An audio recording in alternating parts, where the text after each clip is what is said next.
I'm speaking with Jeff Hayzlett. A lot of you guys know him. You've been at Kodak, you've been a lot of places, you're independent now, and you're working with a lot of different companies. Let's just start with advice. Well, I think one of the biggest things I could probably say is to get transparent, because I'm still seeing a lot of brands trying to control things, trying to, delete comments off their Facebook page, delete tweets, and really that's not what it's about. Jump in. People know whether you're doing a good job online or offline. In fact, I tell people if you suck offline, you're going to suck online. So, it's just you might as well get out there and just be interactive and so forth. They know you're going to make mistakes and just be transparent. Who's doing it right? What brands get it?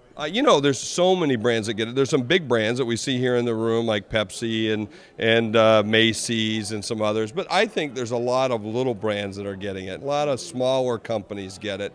I always say with social media and with digital, 1/3 of the people get it right away, 1/3 eventually get it, and 1/3 will never get it. What are some of your favorite pieces of a good campaign? Is it an intuitive website that learns you? Is it QR codes that go to unique branded content? What do you like? Well, I see right now, I'm really loving quick response codes, not the ugly codes that you see. I don't like those, but there's a new one out there called snap tags, which are really what I call brand tags.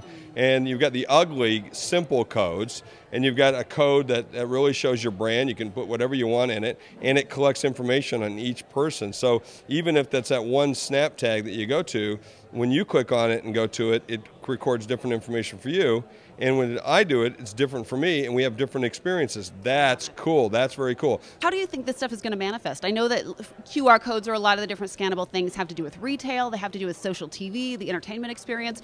Where do you think these are most useful? Mostly for scale. I think that's what we're going to see is that, some of these have been novelties, and now you're starting to see it more. When I was at Kodak and we had problems with a inkjet printer for a while, we found out that as people were installing the inkjet heads, they were having huge failure rates. So what we said was, let's do a video, let's put a card in there that says, before you do anything, watch this video. Imagine if we used a snap tag like that and said, on the box, click this for this, and then on your phone you can watch the instructions and watch someone tell you how to open the box, put the device in, put the inkjet cartridge, do all this, and it eliminates, all that printed material you're going to put inside. Are users fluent enough to use some of these new emerging technologies? Yeah, sure, their kids will teach them. That's the best way. It's like, just like they teach me to program my DVR. I mean, that's what we're going to see. And again, 1/3 get it, 1/3 eventually get it, 1/3 never get it. How do we take this to the business side? How do we report back to the CFO about these great new ideas? How do we actually prove that we're getting the engagement and we're getting the revenue? Well, the CFO is always concerned about return on investment. That's what we see the most part. So you have to prove that it's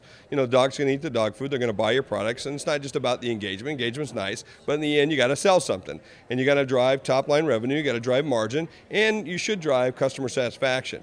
So you need to make sure that he or she understands that that's just as important as anything else. I talk about ROI as return on ignoring.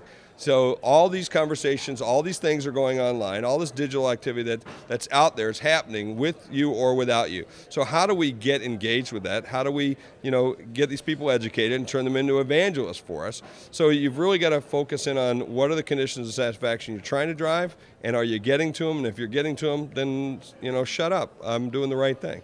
What's your favorite tool set right now? Do you like mobile devices? Do you like the social platforms? Well, I like them all. I got different things for different things, but no one's going to go anywhere without your phone. 90% of the people now sleep within arm's length of their phone. Certain age groups, and even more adults now, more older adults, I should say. And then, a lot of people sleep with it in their bed. Most people know where their phone is before they know where their children are. Any other hot buttons? We've got connected cars, we've got social TV. What are you excited about? Oh, I love everything. I can't wait till I can buy things right off my TV more regularly, so it's part of it. I don't have to see a special tag that pops up in the bottom. I can just go ahead and click a picture of something that I see to get more information. It's more interactive. Jeff, just a pleasure. We'll talk again soon. Thank you.